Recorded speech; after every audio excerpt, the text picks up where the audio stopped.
This episode liberally uses a particular four-letter curse word throughout. If you are in the vicinity of small children, you may want to put in your earphones. Welcome to the Indie Opera Podcast.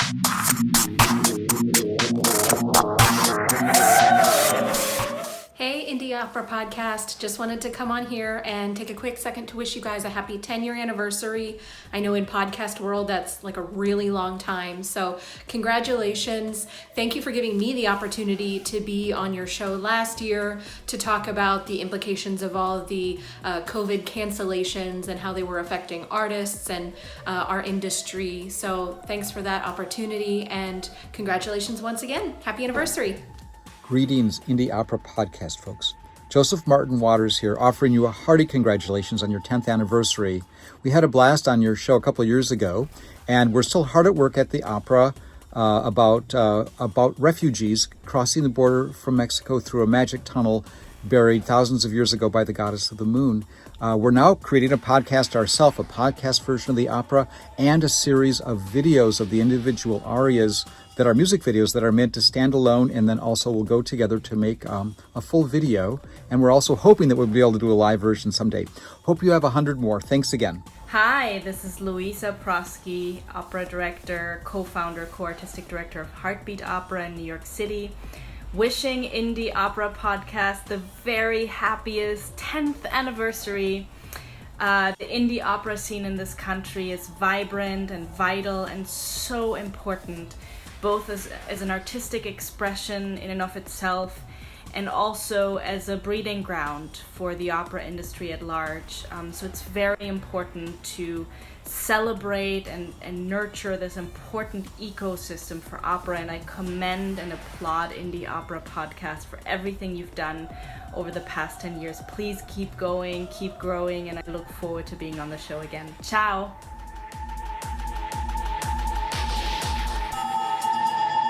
Welcome to the Indie Opera Podcast. This is Peter.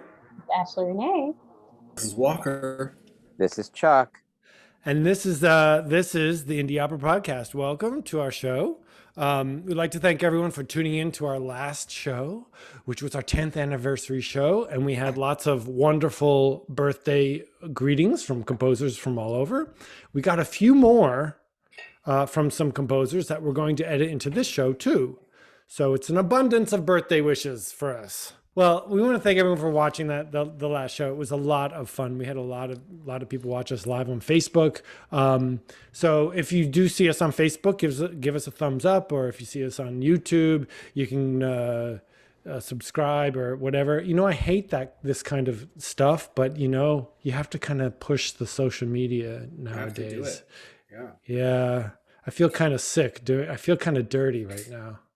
All right, so we are joined today by baritone Michael Mays, artistic director at Artistic Advisor. Director, I got a promotion. Promotion. Congratulations. That's right. Artistic. No more museum piece opera. It's all new shit Sorry, now. Tomer. Watch out. Sorry. How many drinks have you had, Peter? Michael is in. Artistic I'm Advisor. sipping, are you, Peter? Chardonnay, anyone? I'm remaining sober because someone needs to. Artistic advisor at the Atlanta Opera and host of The Quick at the Dallas Opera Network. Welcome to the show, Michael. Hey, good to be here. Hey. We are so. I hope it's not boring. It's not going to be boring. It's not going to be bad. Yeah. I'm sober, though it doesn't sound like it. Yeah. I just was watching a murder mystery where the murderer's name was Michael Hayes. So if I call you Michael Hayes accidentally, it's because I've been watching NCIS, and I apologize. Also a pretty good old school tenor from back in the day, Michael Hayes. Was there a Michael Hayes? Mm-hmm. All right. Well, Michael Mays has an amazing career. He has sung in lots of Jake Heggie operas, actually. He did Dead Man Walking. He was in, what was the other, what's the one with the whale? Moby Dick. Moby Dick. I must be drunk. It's Orca. It's Orca the opera. Orca. Totally different. Narwhal. Yeah. Heggie's You ever seen Beluga? It is so slow, man. Nothing happens. Just feed him fish. Oh, it's like a baby's face. But you were also in Glory Denied, which is another wonderful modern opera. The Wreckers, The Canticles of Black Madonna, Lysistrata with Mark Adamo. You've done a lot of new works as well as a lot of the classic works. I hear you just did a Nixon in China where you played Nixon. You'd be a great Nixon, by the way. Oh, yeah. So it's really exciting to have someone who's internationally known, but who's also doing some really interesting projects that go outside of opera. And also, you've been working a lot now during COVID to help us sort of produce opera during these periods as well. Yeah. So I'm really excited to have you on the show. I hear you've been doing things a lot with Atlanta now. So you live in Atlanta? No, I mean, Tomer's a buddy. Tomer Zulun, the general director and artistic director here. He's a buddy of mine, and we did Dead Man Walking together years ago, and just kind of got each other immediately. You know, when you work with a director, you're just like, oh yeah, we don't have to do too much talking. We can just do things. And ever since then, he and I have just been really simpatico. And when the pandemic hit, the first thing we started doing was like, okay, fine, this is the reality, but how do we work around this thing? Right. So basically, through my conversations and Jamie Barton and Kevin Burdett and Morris Robinson, and with Tomer, we developed this lifeboat really for opera singers in Atlanta, where we hired like 18 singers, gave them all health insurance. Oh, wow. Everybody got egalitarian pay, and it was just an ensemble, like they have like a fest like they have in Germany. And so the big focus was on artist-driven content and doing things. We had to perform in a tent outside.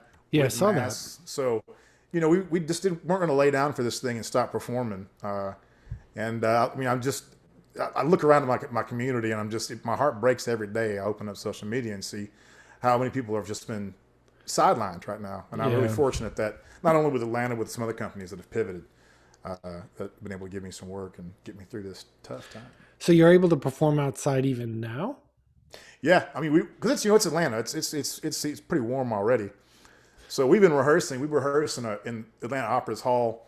It's got a big garage door that opens up. We're in pods. We separated from everybody, 6 feet at all times. We have to wear masks at all times. We're rapid tested every day. Every day? Once or twice a week or something like that. Okay. They're getting us all the vaccine that are qualified for it down in Georgia. They're setting it up for us through Grady Healthcare, who are our consultants that made sure that we were following. We have somebody in the room every day that if we get too close or something like that, she's right there at Kylie. She's just like, hey, you guys are too close. So that's interesting. You know, I remember hearing something about singers have to be even further, more than 6 feet. It has to be like 12 or something. That's if you're unmasked. Oh, I see. Yeah, okay. if you're unmasked. But we always wear a mask. The only time we don't wear masks is when we're inside these like plexiglass cubes. And so then we're contained. And so we don't wear a mask in there. But every other time, man, I mean, your biggest aria, whatever, I'm going to be singing the Toreador song in Carmen, of course. And that's going to be... Oh, my gosh. You know. So is it a special mask that doesn't get sucked into your... Like, do you have a special mask? Yeah, Joanna Schmink, our costume designer, is just a whiz, man. She does everything fantastic. And that's what she did with these masks is she has like boning in them that sort of keep the mask off your face. That's the hardest part. When you take that breath in and you suck the mask down into your larynx, it doesn't really... can't phonate with the mask. Right, or got this N95. It keeps raising up your face. Yeah. Oh, yeah. What's it like singing inside the plexiglass box? Is it? I mean, do you feel just completely cut off from everything? Or it's or weird. It adds a different element. We try to incorporate them. You know, we're not trying to pretend that we're out here doing opera and COVID's not happening. So the COVID is generally worked into the concepts of every production we do. And so it's. I mean, the weirdest part about it is that you're in a box that's small, and you know we're not quiet. And so, I mean, once I start singing, that's all I hear. It's just this buzzsaw of a sound just bouncing around, melting my brain even more than it already has been melted by sound waves. Do they have a deafening? Is it deafening? Yeah, it's real. It must be really loud in there. It's loud in there. Yeah. Is there a You learn mic? to watch a monitor. Is it mic'd in? I mean, how does that work? We all have body mics because we're outside, man. The tent sides are up, so like trains going by and airplanes flying over, And all that stuff, we hear all that business while we're trying to sing, you know. I mean, that's the thing is that when we were looking at people to be a part of this experiment, you know, we wanted people that weren't too shaken by that stuff. You know, we want people that were willing to just go out there and get it done. And that's just about everybody in the ensemble. You know, we just accepted the new reality, and we're just going to perform in that reality for as long as it takes. Well, I saw the shot of the Kaiser von Atlantis, which you're in a box in that. Is the glass cage of emotion, literally.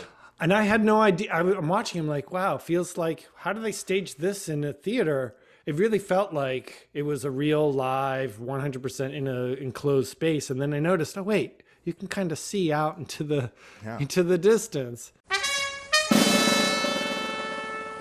Hallo, hallo, der Einzige, schenken uns ein verdienten Soldaten, ein Geheimmittel, so ist es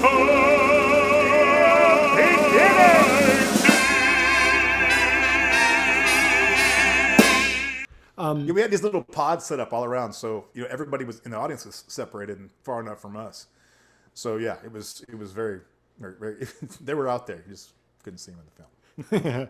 And it's a beautiful production. It's beautifully lighted. Is it? Do you always perform at night? Or is it any? Well, we do the operas at night.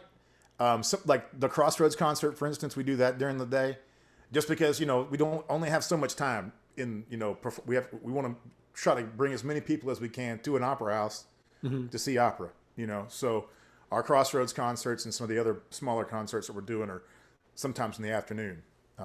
But you know, Crossroads, it has that sort of lighter feeling to it. It's meant to be fun. You know, it's not meant to be high art.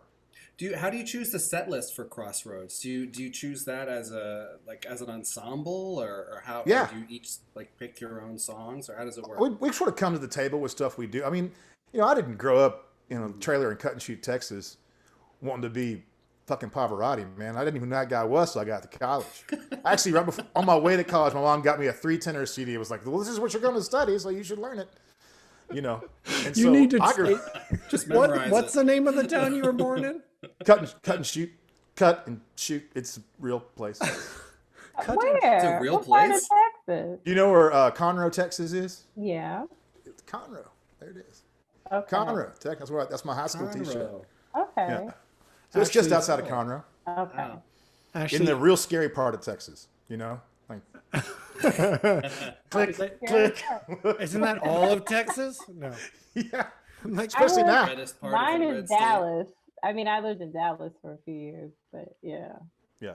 I Texas. Is that You know what happens when you get out east of Dallas and start driving through some of those country roads, and you're like, wow, this looks like where people could die super easy. Right. No one would know. Actually, Wow. I love Texas, by the way. Yes, Texas, we all love you. So talk more about the Crossroads. So it is singers deciding a set, and Yeah, so my wife actually, Megan Marino, she's a mezzo soprano, and she and I started playing music during the pandemic together. We'd never played music before ever, and it was kind of her idea. She's a big proponent of music for fun, and at that time we were living in Lyons, Colorado, which is the bluegrass capital of the Rockies, and so we were out there just sitting on the front porch doing some porch picks and hooked up with some bluegrass musicians and started playing. We're actually going to do an artist in residence with the band, the Midnight Crickets. That's what we're so far in Colorado. But we started playing music together, and just, you know, I love opera. Opera's the way I make my money and everything, but this is my first love, singing country, bluegrass, and gospel music and things like that. Well, I wish I was in Austin. At the chili parlor bar, drinking Mad Dog margaritas and not caring where you are. So, and I never stopped singing it. I just stopped singing it, you know, in public. But I still play and sing and all that stuff. So, you know, we started playing together, and I had already done a concert similar to this at Atlanta called From Opera to Opry, Liquor, Love, and the Lord. because country music. Wow. Because it's opera and country about the same thing. It just takes country music 3.5 minutes where it takes opera 3.5 hours. You know, we just do it. It's an opera in 2 minutes. Right. So we had a big sums it success with up. that concert, and I was like, well, let's just build on that. And so we got all these people here, and you know, everybody that's a singer has other things they sing or even instruments they play. So Megan put together just an email chain, and we just went back and forth with songs that we liked, and we knew we could sort of do well, and then did a couple of rehearsals, like maybe 2 or 3, and that was it. We were ready to go. And what kind of audiences have you gotten? Are they the same audiences you think that are coming to the opera, or are you opening up to new communities by doing this? I don't know about the demographic of that. I mean, they all looked like, you know, a typical opera audience, but there were some young folks in there. I knew there were some people that came, especially for the opera to opera concert that we did at. Are you assuming I'm saying old? Wow. That's not what I meant. Wait, what do you mean? The kids love opera. It's all over TikTok now. The first time we did it at the Shakespeare Tavern, the opera to opera show, we had people come in there. They were like, because it's sort of it's kind of a trick, because we say that, you know, the opera company booked an opera act and an opera act all by accident, because I thought they were getting 2 opera acts, and the opera folks would insisted on playing. So people came thinking that we were an actual bluegrass band. We weren't. And so, you know, it just so some of those folks were there for the bluegrass, and we never got a better ovation than we finished like "Broken Lady" by Larry Gatlin. You know, Giuseppe Verdi just couldn't hang. It was just like after the Verdi, they were like, "Oh, that was very nice," you know. And then after the Gatlin piece, people, you know, yeah, come on more.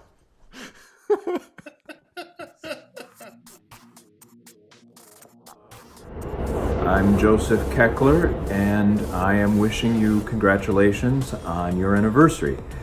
I believe I was interviewed twice by the podcast in 2019, and I have very fond memories of spending time with you at the Opera America Center. Right after the second show in Philly, I went to London and did some concerts there, and then I went on a tour of the United States opening for the band Slater-Kinney, and closed out 2019. Then, you know, the pandemic hit, and so everything I was going to do was canceled, and so I've been in this apartment, which is lovely, writing and recording and preparing for some new video stuff. Don't have any champagne, but here's some lavender. Congratulations. Hi, Peter, Walker, Brooke, Ashley Renee, Greg, Jonathan, and Chuck, aka the Indie Opera Podcast. Big congratulations on turning 10 this year, the double digits, and thank you for your contribution to keeping opera independent and in our ears.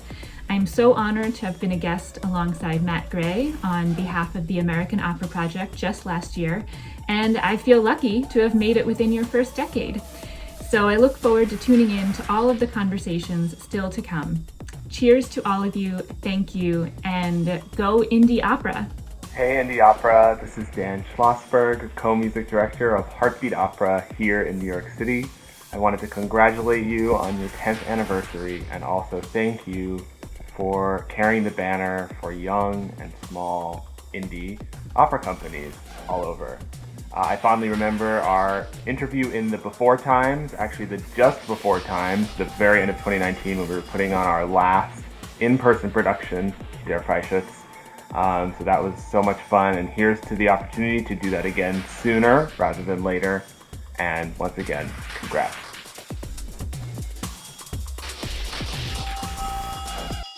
Sorry, Tom. You've got to put all that stuff on your playlist. Are we getting a playlist? Yeah, we got a playlist. Oh yeah, there's quite a few things on there. Yeah, you've got like a cool playlist.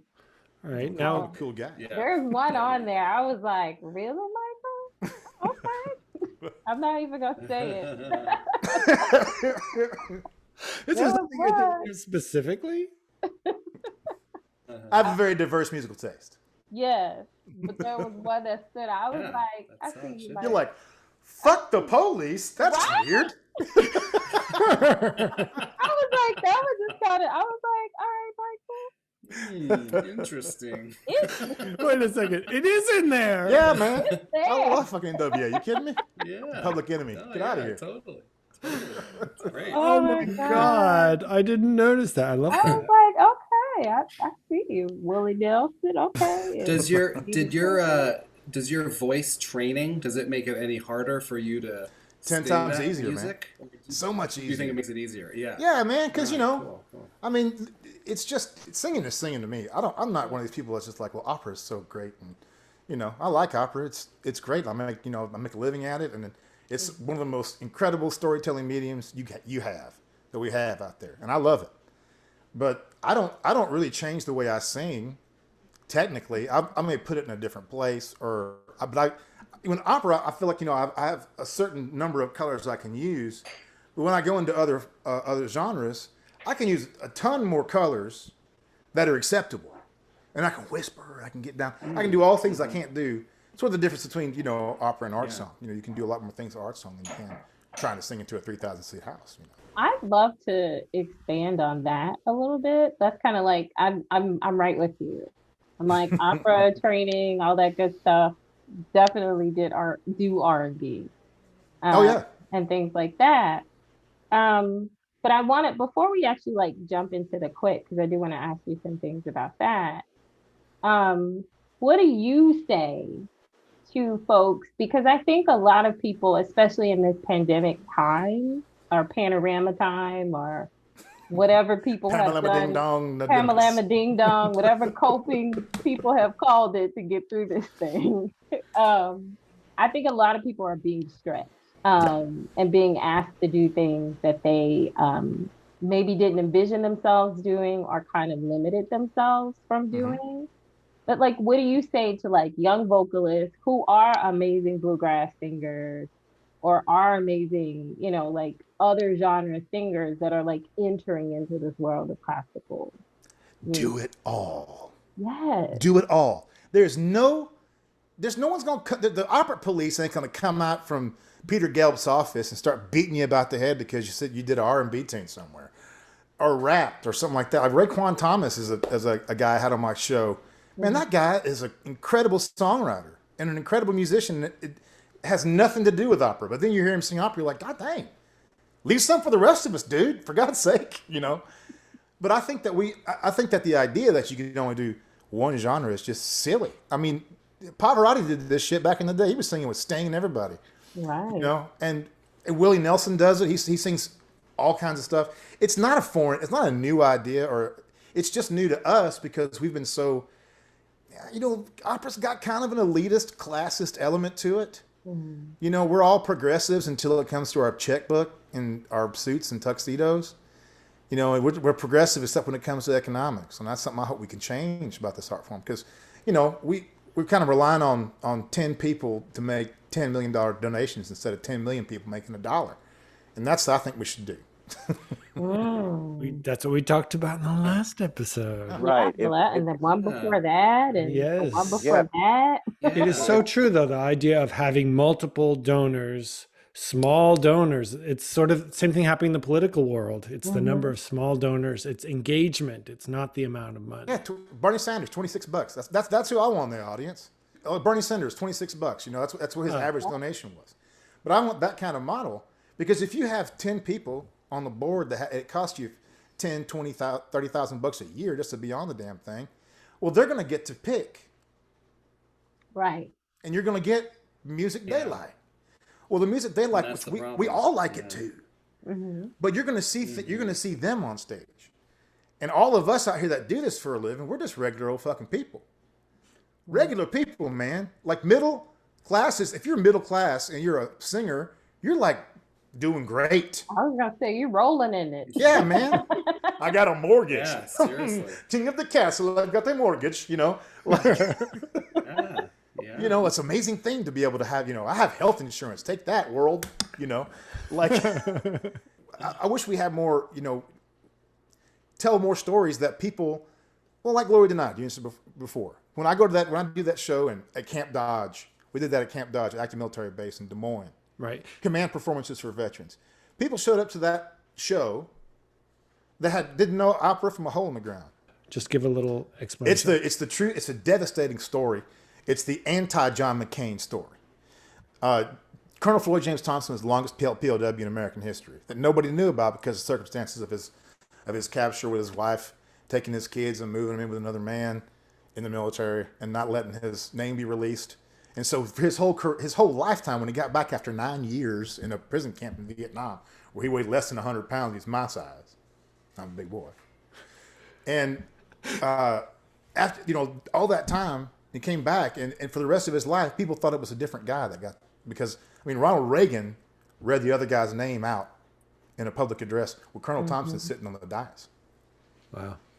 So when you tell stories like that, and Colonel Thompson, he didn't have the story like McCain did, came back and be senator, or Unbreakable, as a hero story. Yeah, that's all well and good. Most of them don't have that story. Most of them come back and struggle with PTSD and addiction and alcoholism and all kind of stuff. And that's what happened to Colonel Thompson. His whole life, he would just basically committed suicide the slow way, And so when you tell those kind of stories, you see these veterans coming up, and people hadn't talked about their experience for 40 years. And these grizzled veterans that have been in prison camps or had lost friends in SPOWs, and they've got they've been lifetime smokers, and they got white hair with the yellow streaks in it, and deep crevices in their face. And this guy's talking about his experience, and he's got tears coming down those deep crevices. These boomers crying. That's crazy, right? Right. And those people, when they come in, they get moved in a way. The opera sort of changes their life. And then, the thing is, you can't just give them one thing and then be like, all right, now enjoy Magic Flute. Right. Because if they come to Magic Flute, they're like, oh, well, it was a fluke. Right. So, one of the things we do with these opera companies, we engage community, and we're like, well, that's all you get. That's all you get, Latinx community. We'll see you in 10 years. No, you need to keep engaging that community and keep showing them themselves. And you might have some new audience members, and maybe and letting them show you too. Yeah. It's a full-on engagement. So it's a full-on dialogue and conversation with community, right? I think it's interesting, though, that what led to this in our discussion, we were talking about having multiple donors, small donors, instead of one large donor. So that would mean that opera would need to have a huge audience base to support opera companies, right? So the question is, how do we get there?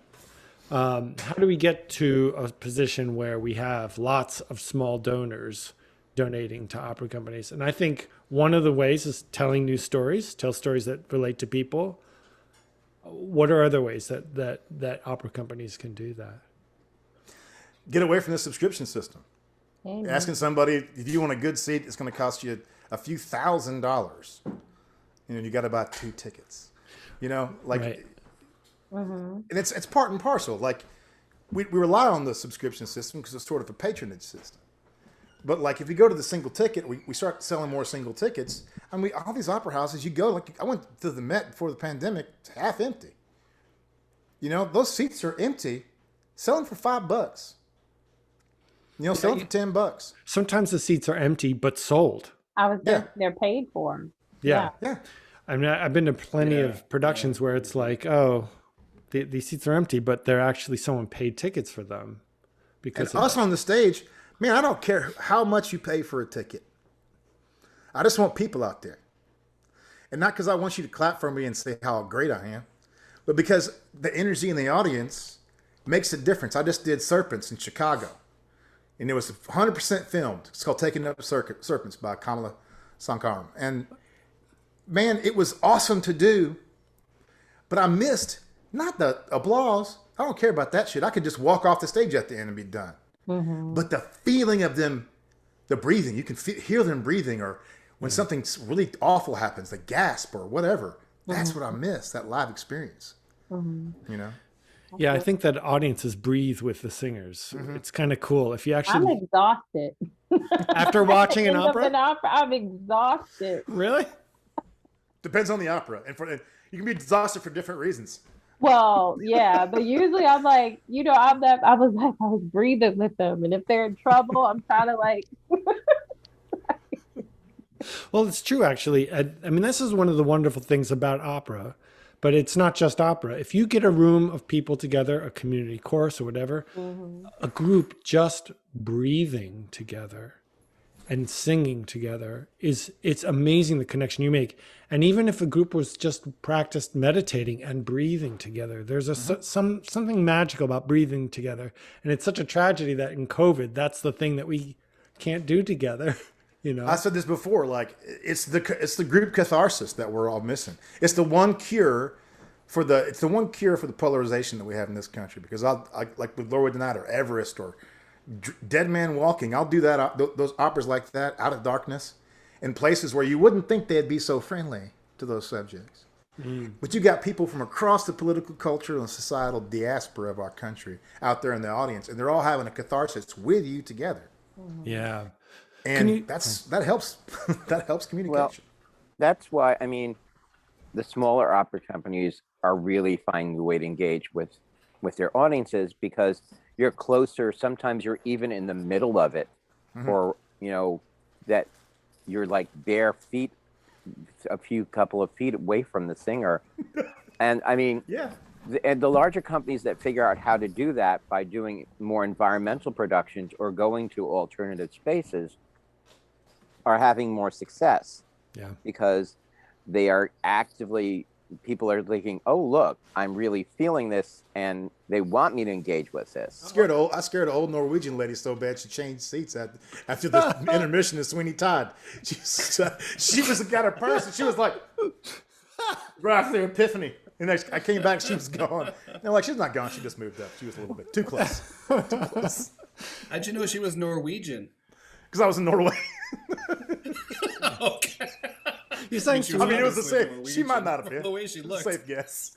She's a very white lady. Super white. Like whiter than me. Very white. Okay. So you were doing Sweeney Todd in Norway? Yeah. With Susan Bullock as Mrs. Lovett. Oh my gosh, what a great production. Cool. That must have been fun. I wanted to go back to the serpent thing. So this is an opera by Kamala Sankaram. And what is it about? It's about snake handling Pentecostals. Oh wow. Yeah. So I play, my character's not even doesn't have a name, it's just called Daddy.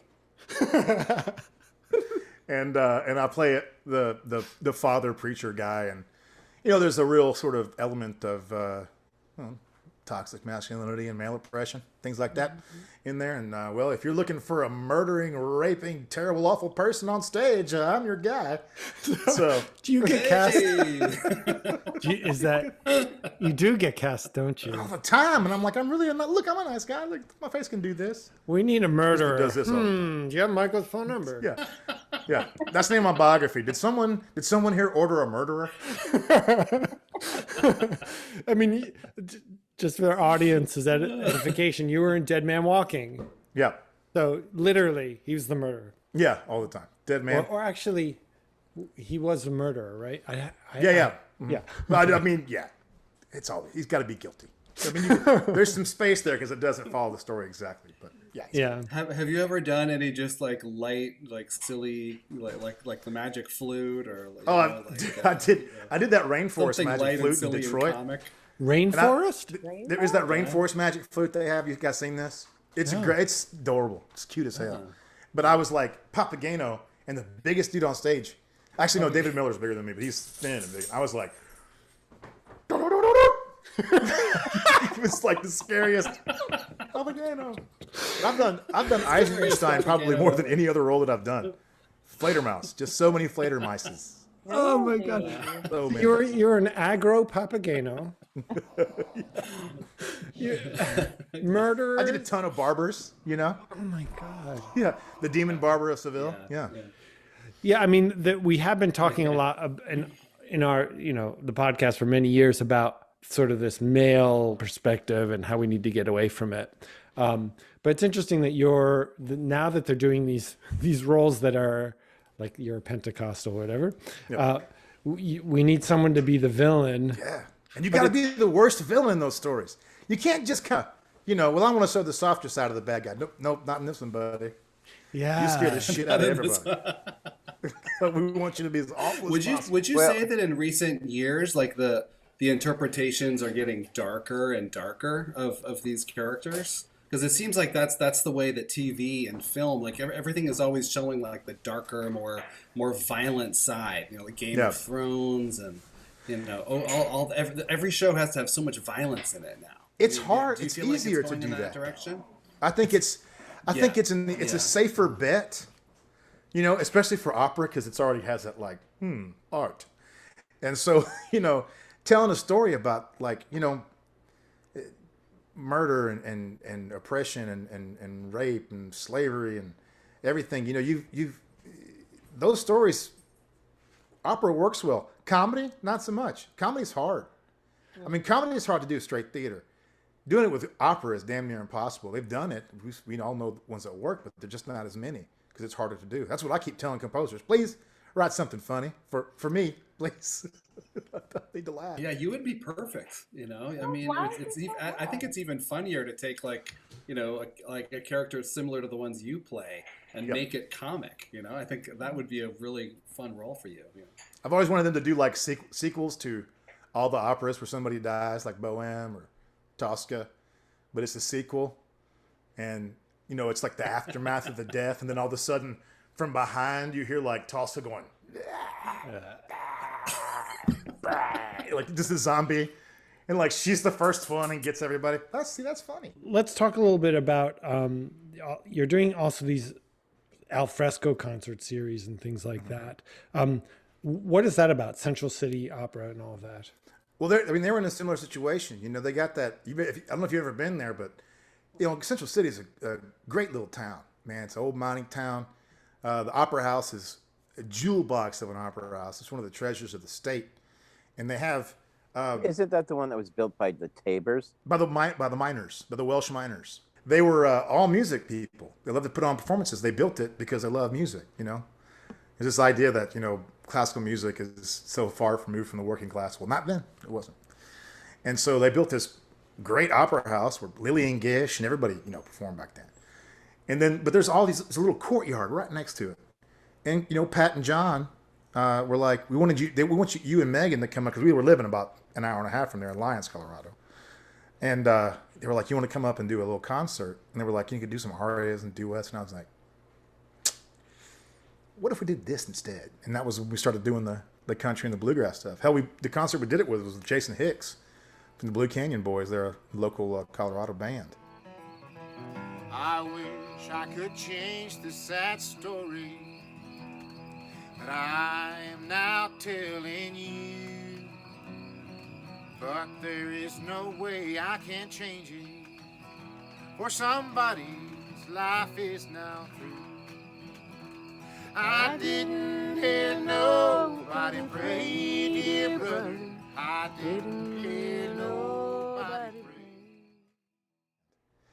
And it was just a way. It's really tough to do the whole shebang, the whole costume set, makeup, and all that stuff outside in the weather. You don't know what's going to happen, but it's easy to get a couple of guitars and a melodica and play some music that you love that has the same emotional impact that opera does. It has the same power. It's just more intimate. And the audiences were more, we like, 200 people, 150 people or something. Well, I have found that opera doesn't stand up well to sunlight. Yeah, it's weird. I mean, if you do opera outdoors, it just does not, you don't want to. That's why in music festivals, the big acts are at night, because you can focus people's attention with lights. Right. If it's just blasted out, it's hard to, oh, look, someone's walking their dog, So normally an opera person career, unless you're like one of the superstars, that's all they do is like sing the leading roles. Mm-hmm. A career is made up of stringing together different types of work, teaching and singing and whatever. But COVID has come around. Has that changed sort of your repertoire of what you do, your income streams and everything? Have you had to completely rethink how to do the career? Or I am super duper lucky. I mean, a lot of it it's a consequence of me. I came up on the opera children circuit, man. I worked in Lynchburg, Virginia, and Shreveport, Louisiana, Pensacola, Florida, Duluth, Minnesota. Sugar Creek Symphony and Song in Watsika, Illinois. I built my career singing lead roles, but at every small company in America, a lot of which don't even exist anymore. And so my experience has always been sort of opera from a guerrilla standpoint. And so as a result of that, it sort of has affected my art. I mean, I always feel like I'm doing that. Even when I'm doing a big opera house, I've never been a kind of artist that's like, if you're a director and you want to be able to tell somebody exactly what to do, when to do it, and where to do it, I'm the wrong singer for you. Because I'm used to having, 7 days or 9 days to do Barber or Seville, and having to do it and carry my own weight. I can't depend on anybody else. And so for me, like the contacts that I've made with those kinds of people throughout a 25-year career, but when the pandemic came, I was like, hey guys, we know how to do this. We can do this. This is what we've been doing for 25 years. That's why the Met's still dark. Because they don't know what the hell to do. Right. They don't know what right. we just wait it out. Right. And everybody starved to death. But like, sorry, that's a sensitive spot for me. But, there's ways to get out there and do things. Yeah, it's not going to be like sitting in a concert hall. No, it's something completely different. The stuff we're doing in Atlanta isn't opera with a capital O. It's theater with an opera flavor. And people fucking love it. Especially, like opera, Atlanta Opera is not just a lifeboat for opera singers and opera musicians and crew and makeup and costume designers and everybody else that it takes to make this thing go. Mm-hmm. Major economic engines in the community, by the way. Yeah. We were a lifeboat for every bit because there was no other live performer. I don't care if it was jazz, rock and roll, or rap, or anything. There was nothing happening. And so people would come to us because they were like, well, dance card's empty. Yeah. So the reason why I have work, and I don't have any, lost work. I lost a lot of work. But I was able to, because of my work with Atlanta and because of Chicago Opera Theater pivoted to digital, because Houston is pivoting to do Sound of Music outside in the stadium. Mm-hmm. I'm lucky that the people that are in my network are the kind of people, and the people I work for are the kind of people that don't lay down for this kind of stuff. They're going to try to find some way to put something out there to feed our audience who is starving to death right now. That's the beautiful part about it. It's the resiliency. And it is hard for these larger companies that have just relied on kind of one base of people. Mm-hmm. And it happened to be the base of people that were usually the highest risk community and can't, it's like, I'm not even like, I'm kind of joking, but not. It's like you put all your eggs really into this base and they can't even access you in any of those ways. So then what do you do? Well, you guys were talking about the remote locations and stuff. Right. And that's something of course, doing guerrilla opera. I've done pagliacci in a high school gym. Mm-hmm. I've done Fledermaus in a gymatorium that was so live it sounded like you were singing in a tiled bathroom. I always say that my experience with that is because my experience is with people that we want to bring into the opera house and every other audience, right? Regular old folks, just like me, you know. My experience is if you meet them where they are and stop expecting them to come into your ivory tower and put on a suit and all that nonsense, they're really appreciative of it. And they like not having to ask me. When my family comes to something that's more casual, they're like, because I've been doing this for 25 years. They've been coming to shows, but every time they're like, what do I wear? What do I wear to this one? Do I have to wear a Sunday dress or what do I wear? And I'm like, you show up in jeans and a t-shirt, and bring a cowbell and a noisemaker. I don't care. Just get there. Let's talk about the quick though. Because, okay. But no, it's been percolating everything that you're saying, because this idea of the quick and things hitting you and getting down to the quick.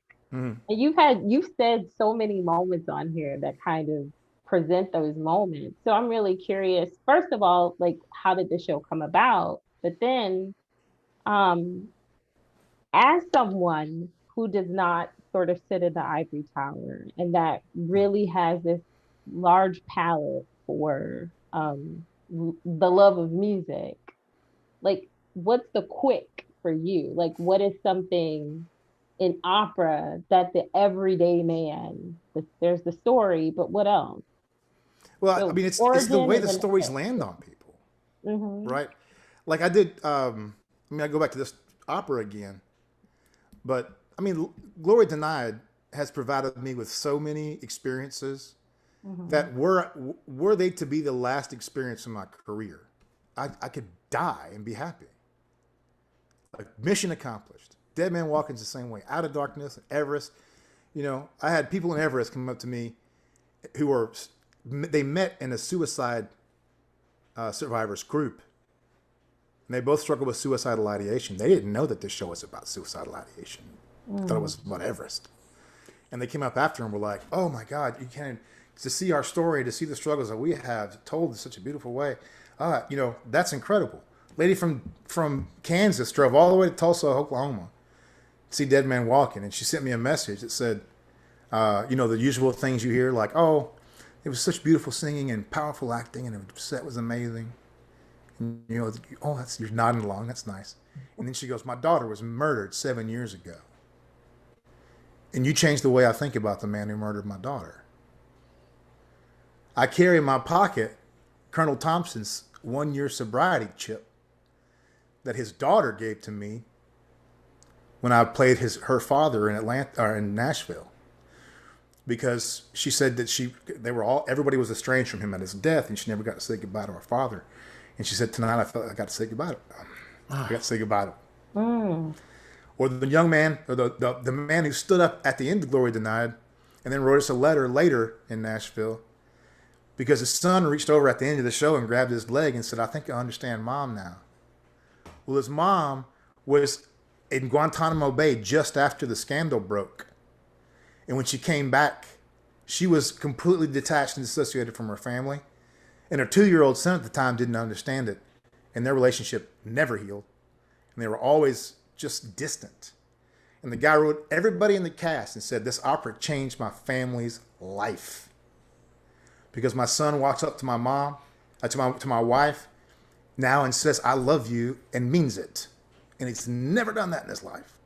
You know? So that, for me, that's the quick. That's the essence of what we do. Because every time we get up and tell one of these kinds of stories, we can do that with Cosi fan tutte and Bohème and Tosca and Fanciulli. We can absolutely do it. It's a lot harder with an American audience because they're having to read the whole fucking thing. But when you can speak in their language and the words that are coming out of your mouth are landing on them at the same time the emotions are, you take them to a different place. And every time we do one of these stories, we have a chance to do that for somebody. And I think that's the value of what we do. I don't think a minute about the stupid parties and the glad handing and the cocktail shit and all that nonsense. I don't care about it. I could just skip it. Right, that gives What I care about is touching people, man. Right. Even if they're really good cocktails. Well, okay. Are you sure? Do you really do that? Well, they set it up with a dispensary, and I'll be there. That's another thing. Why don't opera companies have marijuana dispensaries in their programs? They should. They should. They should be. Those guys got cash to burn, baby. They should be right there in the front page. You heard it Bring here, this keep folks. on in. You know, Federal. Tangerine Haze, great strain for Wagner because it's a long night, y'all. We have a way to save opera dispensaries. Opera, you know, get an edible. The longest time I had the idea that I wanted to start a blog called Classically Stoned, where you go to a classical music and watch it and listen to it and then review it, and complete with the edible or whatever you were on while you. Well, I'm sure that the ring cycle would be much better high. Oh my God. No, it is. It is? I can tell you. He's speaking from experience. Definitely is. You know, I've never done that. Opera high. I've never experienced that before. It's been a long time since I've done it not high. Like, the shit's legal now, so who cares? I'm right. Yeah, It's totally legal. It's fine. That's the thing about In opera, you can drink 27 martinis and stumble around and make an ass out of yourself. It was, oh, he's all right. He's all right. Show up smelling like weed, and everybody's like, oh, he's on the marijuana. However, I'm pretty sure that there are certain contemporary composers who have been high when they're writing. Is that 11/16? My God. We had them on. We've had them on. Yeah. I know who Chuck's thinking about. Not just them. But Michael's saying those ones that just keep shifting, like how many different time signatures can you put in this 12 measure section? Yeah. What is wrong with you? Yeah. Yeah, but that kind of music, you have to be very sober to perform. Yeah, totally. Yes, you do. Any music. I can't even play country music ripped, man. I can't. I get lost. Oh yeah. Yeah. Where are we? Yeah, the chord is this. Definitely. Well, talk a little bit more about the quick. So I this was is gonna say, let's tell people what it is. what it is. Yeah. Yeah. I've been in the podcast game for a while. You know, back in the day, 2010. Teach us a few lessons. Circa shit. 2010. Circa 2010, I had a show called the Texapolitan Opera Roadshow. Okay. And the name of the show was Opera Without the Pipe and Bow Tie. So I've been talking about this shit for a long time. And a lot of the themes that I've talked about today were things that we covered on that show. And I had a lot of great guests, Stephen Lord, Dee Anthony, Brian Email, from way back then, 2010, And so I had this sort of experience of doing a podcast, and I got so busy. You guys understand how it is. If you got a job and things to do, it's hard. And if you're doing it by yourself and editing and all that stuff, it's just a nightmare. Mm-hmm. And so pandemic hit, and of course, one of the most innovative people in our business, who now is, so the business is starting to recognize, is David Lomelí. Mm-hmm. And he's came up with the idea for the Dallas Opera Network. And he was looking for, talent. And he knew, we've known each other for years and years. And he was like, didn't you used to have a podcast? And I was like, yeah. I showed him a couple episodes. He's like, can you do that for us?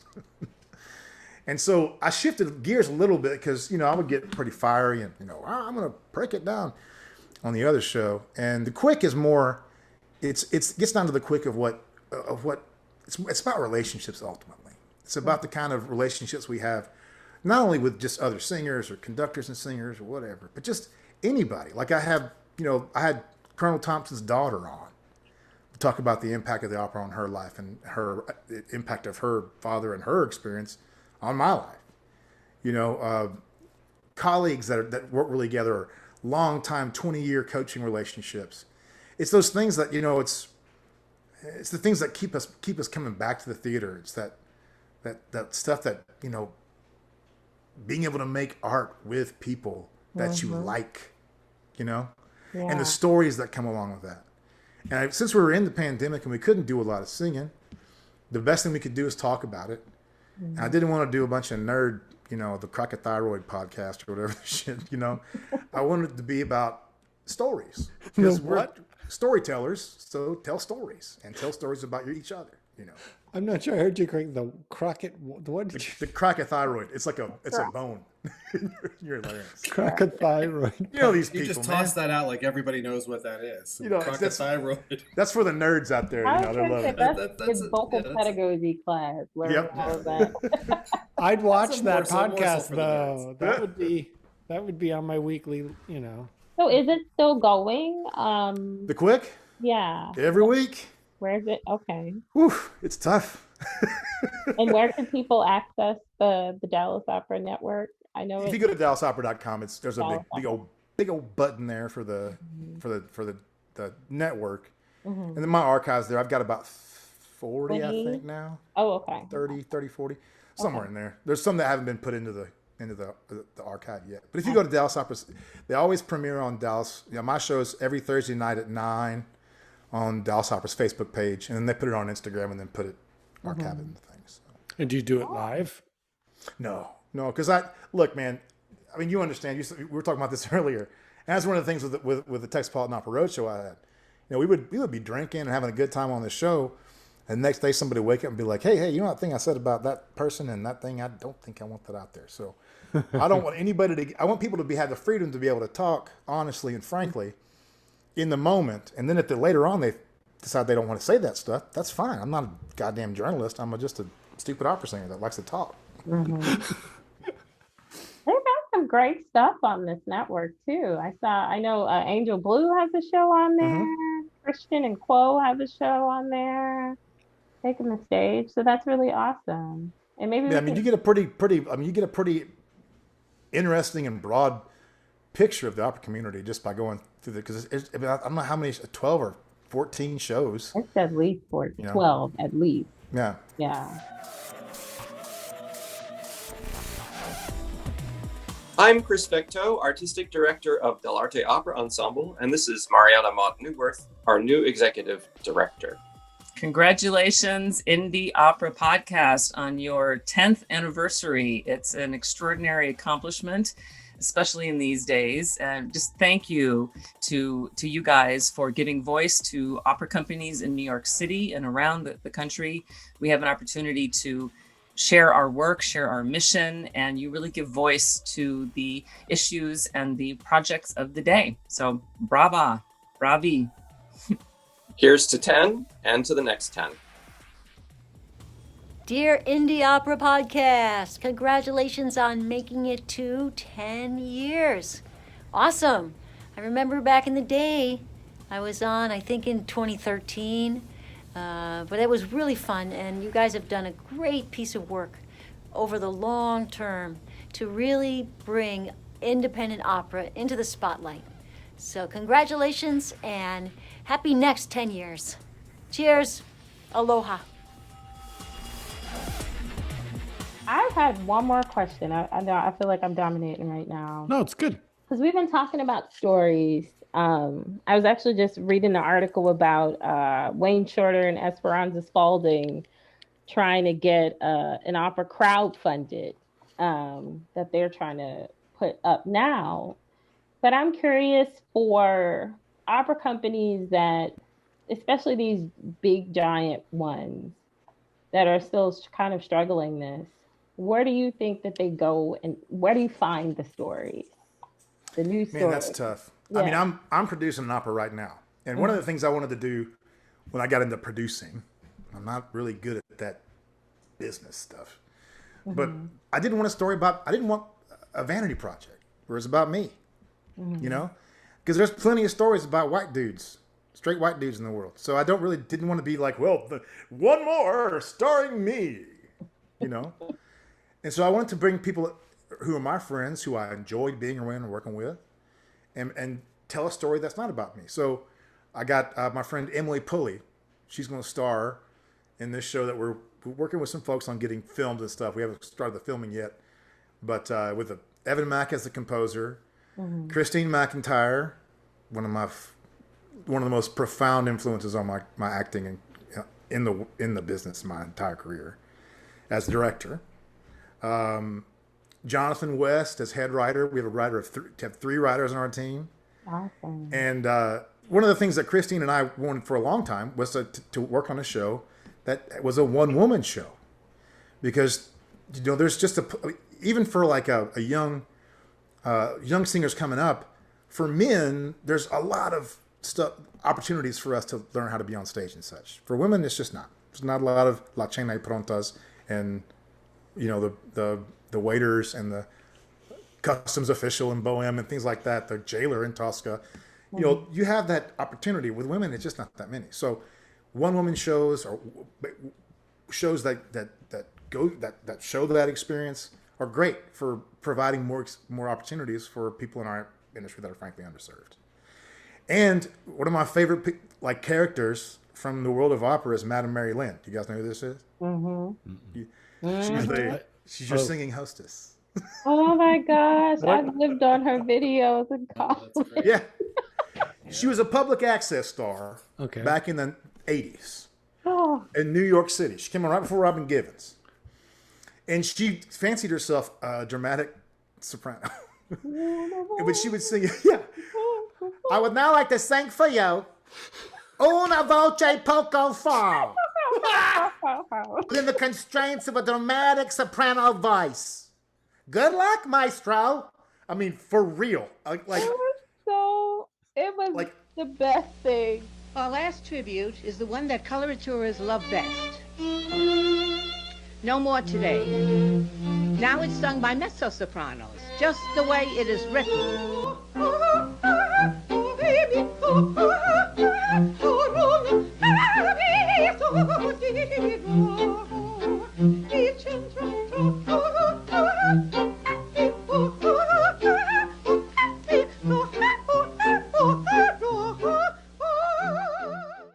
I was like, who is? I mean, I saw for years. I've been watching this lady, and when I get bummed out, I'm like, I gotta watch that Mari Lyn, man. She's, and so I thought, oh, it'd be so great to have a story about this lady who, like, loves opera so much that she has to do it, and man, she must be just full of love and light. Carnegie Hall?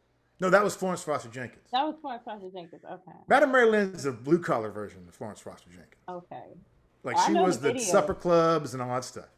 Yeah. And I thought it'd be so affirming to have this lady that spends the little money that she has on these experiences. Turns out this lady was a psychopath, sociopath, crazy person. It was supposed to be a 20-minute, because that's the sweet spot for digital stuff, it's 20 minutes. 20-minute show, maybe like one half about like, I love opera, but this is my heart, and blah, blah, blah. And then like her doing her bit verbatim with Emily Polley, who's fucking hysterical. Perfect, done. Well, the more research we did, the more we dug into this lady's life, turns out, man, there were all these rumors that she killed her husband, who was gay, killed him and took his money, and did a burlesque show, which we have a poster of her, very scantily clad from the 40s and 50s. It sounds like a John Waters movie or something. It is. It's Tiger King of opera, man. And so now it's like a 5-episode arc of like 20-minute opera serial. What's you just the can't put all title? that in. It's called public access. It's not been out yet. I mean, I've got some other projects that I'm not talking about yet, but these. I always have. I mean, I have. You do if you live in this new opera world enough, and like you were saying, Ashley, like where do you find the stories? You have to find a story that's compelling to you that you find interesting. You can't.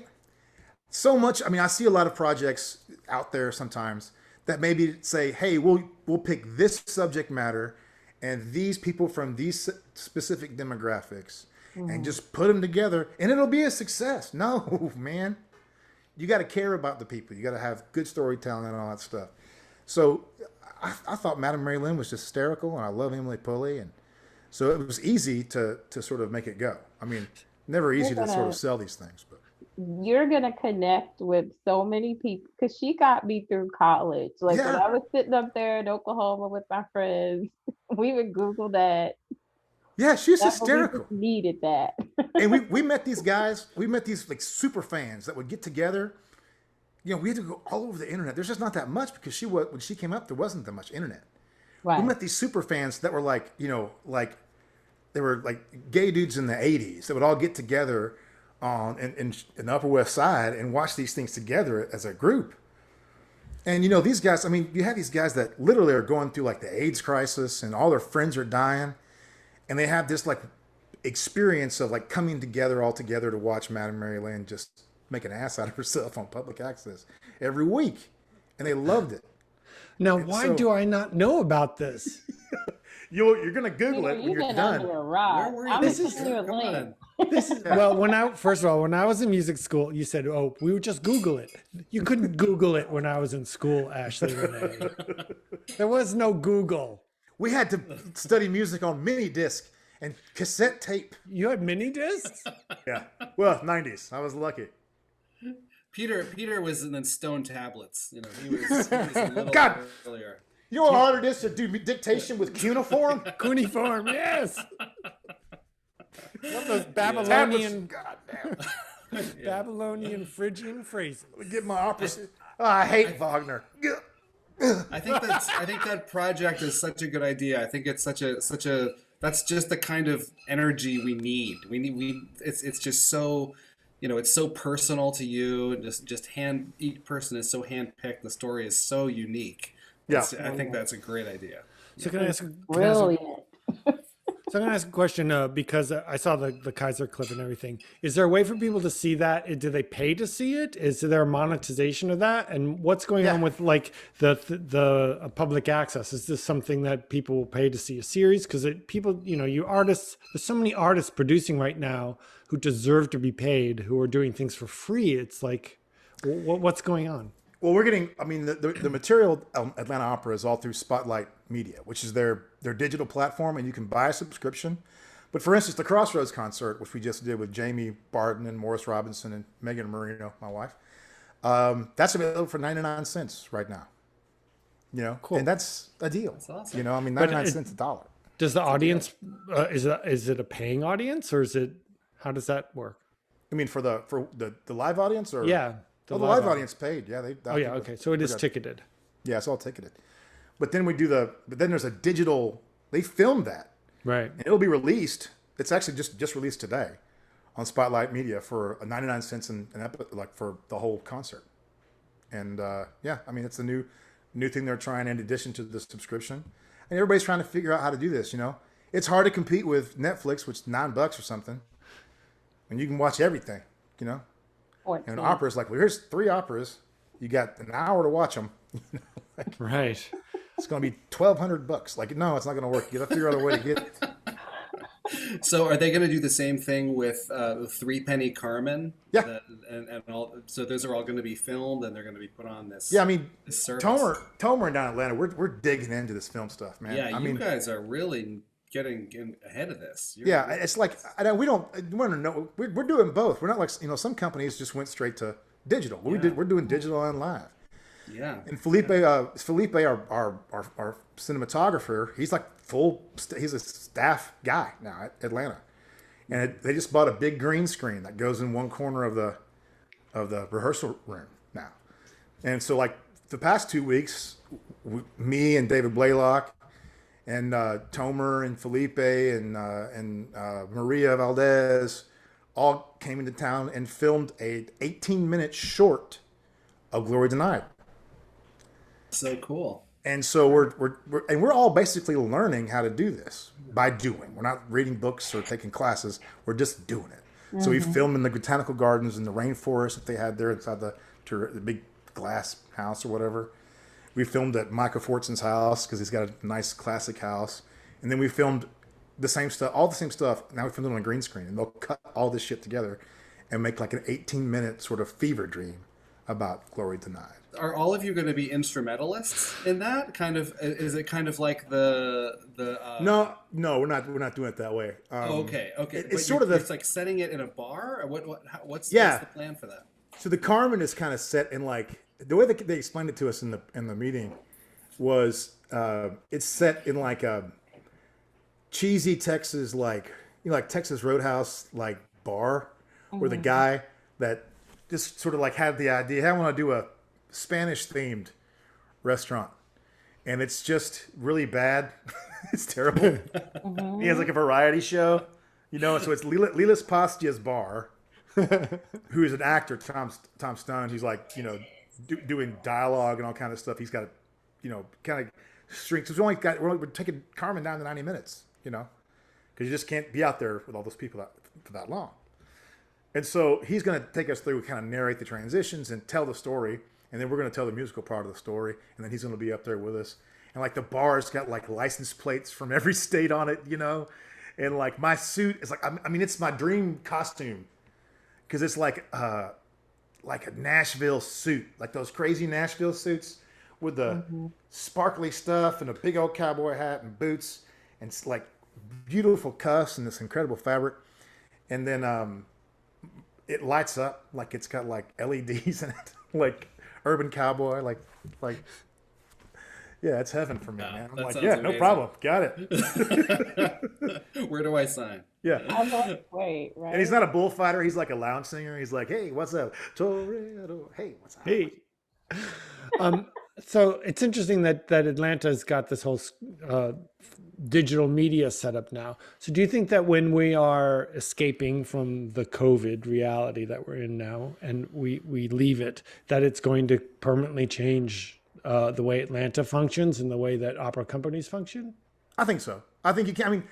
anybody who thinks that COVID, I mean, I don't know how, like, I was in the business in 2008, and we're still having, feeling the effects of 2008 in our business today. Well, this is 2008 with steroids, man. And so we're not going back, y'all. No one's going, think about it fondly and just wipe a single tear from your eye when you think about how opera used to be. It's not going to be that way anymore. Just like you're not going to see the same stuff you saw in the 70s, anymore. It's not going to be that way anymore. It feels like it's going to be opera to the point a little bit. Yeah. Like, maybe we won't do 3 and 4 hours. TikTok videos are 15 seconds. That might be a good thing. Yeah. You don't have, or a minute max. You don't have 4 hours. And we'll still do those pieces. Yeah. The museum pieces, the Renaissance Fair opera, we're always going to do that stuff, man. It's not going nowhere. But we have to be innovative about how we present it and how we make it easy for people to come to us and not make it so hard and difficult. Like, just remove the hedges between us and the audience and try to make it more, interactive. Yeah. We got virtual reality coming. I mean, that's going to be a whole new thing. And we have, like, all these films and stuff that we're doing. That's technology that you learn to use to make a film. But you can incorporate film into your set design. And so all the tricks and the habits that you're picking up with digital media and digital opera, you're going to see in other things in our art form. It may not, you're probably going to have maybe 1 or 2 companies that's just digital, that just does opera movies. But you're also going to have these big flagship companies that, you have to have opera ads. You have to have a thing that's out there that gets a little hook in people. Right. That's in there that can kind of cut through the digital noise of everything that's out there. And so we're going to have all these things that we're learning. I think that you're going to see digital, instead of digital being the redheaded stepchild that we all sort of keep in the corner, it's going to be more of a partner with opera. What's more of a way language? to bring it. It's another language. Yeah. Like, we speak digital. Yeah. First, let's apologize to all the redheads out there. Oh, sorry. That was meant as a loving, all caring the tease. stepchildren. not the redheads, the redheaded stepchildren. They're. Say goodbye to all your redheaded fans. My wife's redheaded, man. Redheaded Italian. That's right. That's right. What's going on over there? Yeah, I mean, this could just be like a gateway. I mean, all of this stuff is just going to flood in. It's not. Well, you look at music videos, on MTV. That's 3.5, 4 minutes. Sometimes, I mean, freaking R. Kelly did an opera. For God's sake. Trapped in the closet. I looked at him, and he looked at me. Right. I have no idea what's happening. Oh, you should look that one up. Mr. Vic. Trapped in the closet. That's fucking beautiful, man.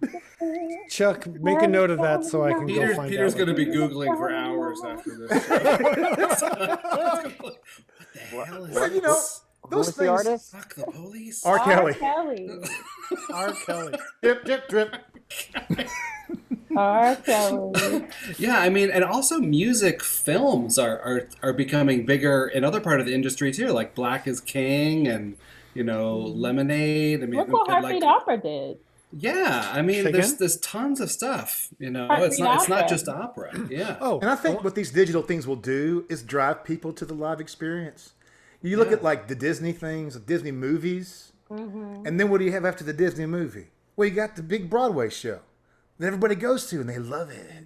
And I think that, we're not going to be like that, but we can drive people to our live experiences if we give them some quality. Now, we can't just you can't take opera and just film it and go, there, come on, let's go, isn't it great? Because opera is huge and fiber optics are this big, man. You can't fit that whole thing. So it's a completely different animal. Yeah, I mean, for a while, opera did work its way. Like, I'm working on a piece about Virgil Thompson's Four Saints in 3 acts. It ended up running on Broadway. It ran on Broadway and was revived on Broadway. There weren't those lines between pop culture. Right, that was American opera. Menotti. Yep. A whole slew of them were operas on Broadway. Lava Wham was on Broadway. Well, they did the Baz Luhrmann. Yes. Yeah, the Baz Luhrmann. Yeah. That was pretty cool. Yeah. But if you can take the things that keep people out of the opera house, and what's that? It's too fancy. It's too long. It's in a different language. It's about shit people, about old rich ass kings and queens and shit. I don't care about. Did you say shit people? No. It's about shit people. We said rich ass. Rich ass people. Rich ass people. Oh. Kings and queens. But kings and queens are pretty And shitty. it's I mean, still- look I mean, it's at white. England right now. It's still like very like very Ashley? homogenous. Say again? I was gonna say it's still largely homogenous. Yeah. Nice way of saying, you know. Look at a company like Urban Arias. I mean, their whole thing is quick and dirty, man. Like, it's got to be less than 20 years old. It's got to be English, and it's got to be under 90 minutes. And they don't have a hard time selling tickets. They don't try to sell 4,000 of them either on a single night. Or when you have an opera company that does 4 performances over 2 weekends, and they got to sell 4,000 tickets each time. Right.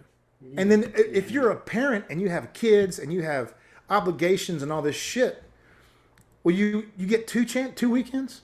I worked at Steppenwolf for 5 years as a house manager, a bartender, all that stuff. They had previews, like weeks of previews, and then hundreds of performances. So you had plenty of opportunities. You know, if you missed a performance at Steppenwolf, it was your fault because there was plenty of chances. In opera, you get 2, 3, 4 if you're lucky. Let's talk about what's coming up more recently for you that people can check out. What's the next thing? This show goes live April 1st or about there. So what should people check out next with you? Well, we got doing Carmen in Atlanta here, and then after that, going down to Houston to do Captain Von Trapp with Janine DeBeek, and my wife is going to be the Countess, and Danny Belcher is Max. Is that going to be a live show or what's happening? It's going to be live in a stadium at U of H, 6,000 seats or something crazy. So it's going to be a big. My whole family's going to be there because I'm from the area. And Danny and Megan are going to be sort of the narrators because it's called A Few of My Favorite Things. It's going to be a sing along with HGO. You know, so they're definitely sort of jumping out fully out of the box, right? And trying to bring it. I mean, it's community involvement. We were going to do some things at the Miller Outdoor Theater anyway, and this is sort of that version. But and the full production's coming back in a couple of years. But you know, for now, this is what we're doing. And is Atlanta? Are they going to have Are they planning a regular season starting the fall or? Atlanta, yeah, they're going to do. Well, we don't know exactly yet because we're not sure how this thing's going to work. Right. But if it looks like we have to do sort of a blended season, we'll do a blended season. But if not, then we can go. And I don't think we're ever going back. I think that the ensemble idea is what's going to stick there. And I know that for a fact that a couple of other companies are thinking about that too because their opera singers spread all over this country. And we just had a baby boom in the opera singer community. I don't know if you noticed, but everybody on your timeline has got a baby. Everybody has a baby. And so people are going to be less inclined to travel all over the world. And if you can sing in your own community, well, hey, ain't that great? Because then there's 200 tickets of all your friends and relatives and shit that will come anyway. So, yeah. And then I got Glimmerglass this summer doing Trovatore with a bunch of real famous people. Man, it's crazy. Famous people? Yeah. Greg Kunde and LaTanya Moore, Grammy Award-winning LaTanya Moore. Yeah. On these Grammys, the Porgy and Bess just came through. Yeah. Oh yeah, Glimmerglass. They built a big stage outside, and so we're gonna do. And it's Trovatore in 90 minutes, which that's never a bad idea, because that's a long song, man. It's just. So wait, 90 minutes. Wow, that's a lot of story in that opera, though. Yeah. To pack into 90 minutes. Yeah. I mean, you throw the baby in the fire, and that's it. It's so much. Like you need like Charlie from Always Sunny's like conspiracy board to really figure out that storyline because it's nuts. I mean, this could be the best thing that ever happened to opera because everyone is streamlining. They're making it more clear, more accessible, more understandable. You know, technology is putting it in people's homes. I mean, we've never had this much accessibility to people. So it's pretty exciting. I'm like, attention spans were a different thing when I just got on the TikTok, man. That thing will, number one, you will open up TikTok on your phone. A wormhole. And you will wake up a week later like, whoa, But I know how to cook a lot of things now, and It's I'm really angry everything. about democracy. But I had this crazy when I did Glory Denied last week, and they had me in like gray hair makeup, and it was like all long and like because I was a vet at the end of his life, whatever. It was just like makeup with like big bags under my eyes. I looked like Sweeney Todd. I looked like very, very much a Sweeney character. I went on TikTok, made a video where somebody was like one of these nice guys. It's like, hey everybody, sing with me. Why are there so many songs about rain? And then I sang the other parts, and I was like, and what's on the other side? 10, 12, 15,000 views in 2 days. Really? The kids loved it. It's easy. It's easy. Yeah. Well, Gary works. It works. The next big villain part I want you to see you do is The Shining. I've been dying to do that show. I got Mark. I was like, Mark! You could do Come The on, Shining, man. The Shining and Of Mice and Men. There's a guy, so the guy that sang whatchamacnuts in Canyo in Pagliacci, and then he's singing Jose. It's Trace Mager. This dude is like 9 feet tall, man. He is enormous, this guy. And it's like big old beefy ass tenor. And I've been begging Tomer, like, come on, Tomer. This is it, baby. Of Mice and Men. We got to do this. Because the guy he's like the size, to make me look sort of petite and small. Something. That's something. That is hard to do. Yeah. One other guy, Eric Green, did that to me one time. Picked me up like a little baby, like this. Whoop! Like carried me like this when I hadn't seen him in a while, and I felt so. Oh, so small. Oh my gosh. Well, Mike, Safe.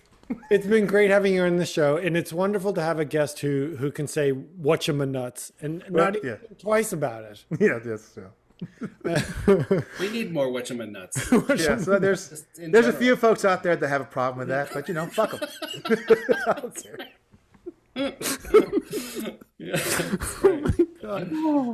But I think it's really great all the work that you're doing in Atlanta, and it's really great that you're really putting a lot of attention for opera with conscience. Yeah, opera with a conscience, baby. Yeah, opera with a conscience, and it's been great having you on as a guest. We want to thank everyone for watching, and everyone who chose to watch us today. Please be in contact with us, review us on iTunes, and do all those things that on social media. I don't want to do that speech. Smash that like and follow. Right. Peter. Social What? media is the way. It is the way, I know. But listen, into it. you guys are talking about TikTok opera and stuff, but listen, I went to see Einstein on the Beach. It was 4.5 hours long. People were mesmerized. I think the attention span is there if the stuff is good.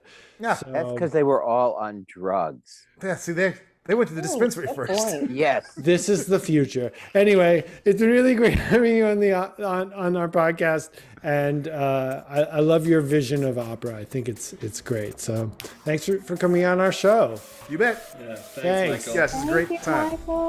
Yeah. Send us your overalls when you're done. Yes. They're dickies. They're easy to. So we can all partake. Okay. And watch out for the opera, please. That's right. We're here. That's my sign. That's the new sign off. We're here Watch for out your the cuss opera. words, sir. Oh, okay. Okay. All right. Good night, everybody. Good Night. night. Good night. Hey viewers, could you stop what you're doing and please subscribe to our show on YouTube? That way you'll be notified of all our new shows. And please select the thumbs up symbol for our show. It's a free way to show your support. Help us to make the future of opera brighter and bolder with a tax-deductible gift today. Donate to the Indie Opera Podcast on our website, Facebook, or on Patreon for special benefits. This episode of the Indie Opera Podcast was recorded on Zoom with co-hosts Ashley Renee Watkins, Walker Lewis, Peter Zepp, and our special guest Michael Mays. Our show is created with the support of Business and Operations Manager Brooke Larimer, Associate Producer Chuck Sachs, Jonathan Blaylock, PR Consultant, Gregory Moomji, Web Correspondent, and Rosha Krian, who created our theme music. This episode was edited by Peter Zepp. Thank you for watching.